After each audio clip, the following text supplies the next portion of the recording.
Friends, आज हम लोग जा रहे हैं हिंदी का पेपर सॉल्व करने। तो सबसे पहला क्वेश्चन है, हम लोगों का टाइम वेस्ट ना करते हुए तो आगे बढ़ते हैं क्वेश्चन की तरफ से। और चैनल को आप लाइक और सब्सक्राइब कर दीजिएगा, तो इसमें सभी आपको हिंदी के क्वेश्चन मिल जाएंगे। तो सबसे पहला क्वेश्चन है, निम्नलिखित में से किस विकल्प में सभी शब्द तत्सम है? नव और षडकार, ये दोनों शब्द तत्सम है।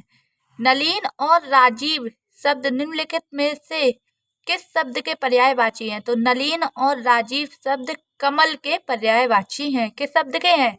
कमल के पर्यायवाची हैं। इसमें पूछा गया है, पूर्व और उत्तर के बीच की दिशा इस वाक्यांश के लिए एक शब्द निम्नलिखित में से कौन सा है? तो इसमें एक शब्द है ईशान। फिर नेक्स्ट क्वेश्चन है, किस विकल्प में शब्द ऋतु सम भिन्नार्थक का सही अर्थ भेद है? तो ससदर और शशिधर का है चांद और शिव। फिर नेक्स्ट क्वेश्चन है, निम्नलिखित में से किस विकल्प में शुद्ध वाक्य है? तो किस विकल्प में शुद्ध वाक्य है? दीन दुर्बलों को प्यार करना मानवता है। निम्नलिखित में से पुल्लिंग शब्द का चयन कीजिए। तो पुल्लिंग शब्द है अजवाइन। कौन सा है? अजवाइन। निम्नलिखित में से किस शब्द का प्रयोग एक वचन में होता है? तो एक वचन में प्रयोग होता है सोना। सोना एक वचन है। ठीक है, आगे चलते हैं। फिर नेक्स्ट क्वेश्चन है, हे ईश्वर दया करो रेखांकित शब्द में कौन सा कारक है? तो इसमें कौन सा कारक है? संबोधन कारक। नेक्स्ट क्वेश्चन है, निम्नलिखित में से तद्भव शब्द कौन सा है? तो इसमें तद्भव शब्द है काज। फिर नेक्स्ट क्वेश्चन है, अभिभाषण शब्द में कौन सा उपसर्ग है? तो अभिभाषण शब्द में अभि उपसर्ग है। फिर नेक्स्ट क्वेश्चन है, रक्त रंजित शब्द में कौन सा समास है? तो रक्त रंजित शब्द में तत्पुरुष समास है। कौन सा समास होगा? तत्पुरुष समास। फिर क्वेश्चन है, क्यों कब कौन से सर्वनाम के उदाहरण है? तो क्यों कब कौन से सर्वनाम के उदाहरण प्रश्नवाचक सर्वनाम है। मद्रालय शब्द के संधि विच्छेद का चयन कीजिए। तो मद्रा धन आलय, मद्रालय, ये वाला आंसर सही होगा। ठीक है। फिर नेक्स्ट क्वेश्चन है, अपतरण चिन्ह को और किस नाम से जाना जाता है? तो अपतरण चिन्ह को योजक चिन्ह के नाम से भी जाना जाता है। फिर नेक्स्ट क्वेश्चन है, सस्सई शब्द में किस प्रकार के संख्या बोधक विशेषण का प्रयोग है? तो इसमें अनिश्चित संख्या बोधक विशेषण का प्रयोग है सस्सई। ठीक है। राधा ने पायल से चिट्ठी लिखवाई, इस वाक्य में कौन सी क्रिया है? तो इसमें प्रेरणार्थक क्रिया है। ठीक है। फिर नेक्स्ट क्वेश्चन है, चिल्लाहट में कौन सा प्रत्यय है? तो चिल्लाहट में आहट प्रत्यय है। ठीक है। फिर नेक्स्ट क्वेश्चन है, राम अभी सोएगा, तो इस वाक्य में कौन सा वाच्य होगा? राम अभी सोएगा, तो इस वाक्य में होगा कर्तव्यवाच्य। कौन सा होगा? कर्तव्यवाच्य। फिर नेक्स्ट क्वेश्चन है, तिल का ताड़ बनाना, मुहावरे का अर्थ बताइए। तो इसका आंसर होगा साधारण बात को बढ़ा चढ़ाकर कहना। ठीक है। फिर नेक्स्ट क्वेश्चन है, परोज का विलोम शब्द है। परोज का विलोम शब्द है प्रत्यक्ष। ज्यादातर बच्चों ने अप्रोच ही किया है, लेकिन वैसे परोज का विलोम शब्द प्रत्यक्ष है। ठीक है, याद रखिएगा। चमड़ी जाए पर दमड़ी ना जाए, लोकोक्ति का अर्थ निम्नलिखित में से कौन सा है? जान चली जाए पर पैसा ना जाए। अक्सर लोग कहते हैं ना, चमड़ी जाए पर दमड़ी ना जाए।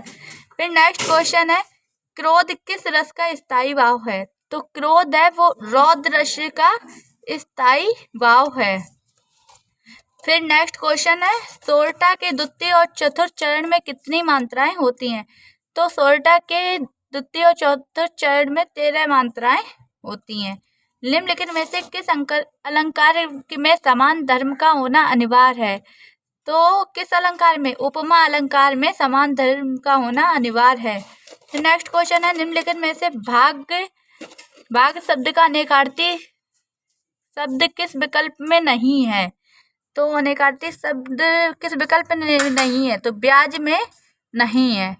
फिर नेक्स्ट क्वेश्चन है, वह बाजार जा चुका है, इस वाक्य का काल पहचानिए।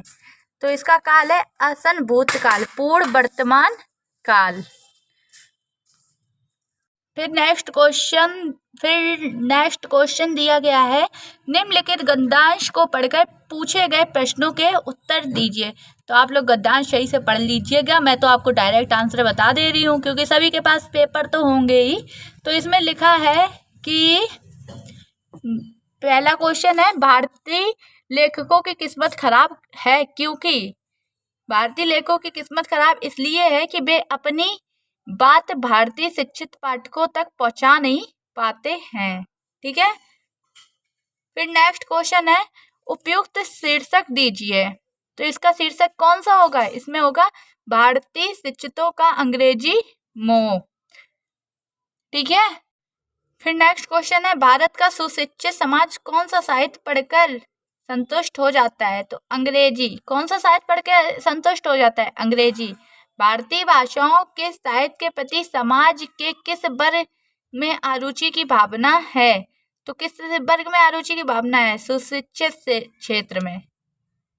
ठीक है, नेक्स्ट क्वेश्चन है, भारतीय भाषाओं के लेखक अमेरिकी, यूरोपीय तथा चीन, वर्मा, जापान के लेखकों से भी हीन है क्योंकि उनके साहित्य को भारत के सुशिक्षित लोग नहीं पढ़ते हैं इसलिए। फिर नेक्स्ट क्वेश्चन है, मीराबाई किसकी शिष्या थी? तो मीराबाई थी संत रैदास की शिष्या थी। ठीक है, नेक्स्ट क्वेश्चन है, निम्नलिखित में से कौन सी भाषा पश्चिमी हिंदी से संबंध रखती है?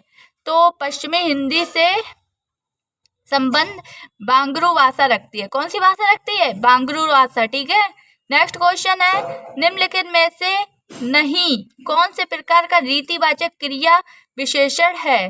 तो नहीं है निषेधवाचक। ठीक है, याद रखिएगा, आप लोगों के क्वेश्चन आ सकते हैं, जरूरी नहीं है। ठीक है, तो फिर नेक्स्ट क्वेश्चन है, निम्नलिखित में से समुद्र शब्द का पर्यायवाची शब्द कौन सा है? तो समुद्र शब्द का पर्यायवाची शब्द होगा रत्नाकर। ठीक है, आगे क्वेश्चन है, मेघ, मेद, ऋतु, विनार्थक शब्द का सही अर्थ भेद निम्न में से कौन सा है? तो इसका विनार्थक शब्द होगा बादल और यज्ञ। स्त्री जो अभिनय करती है वो वाक्यांश के लिए एक शब्द का चयन कीजिए।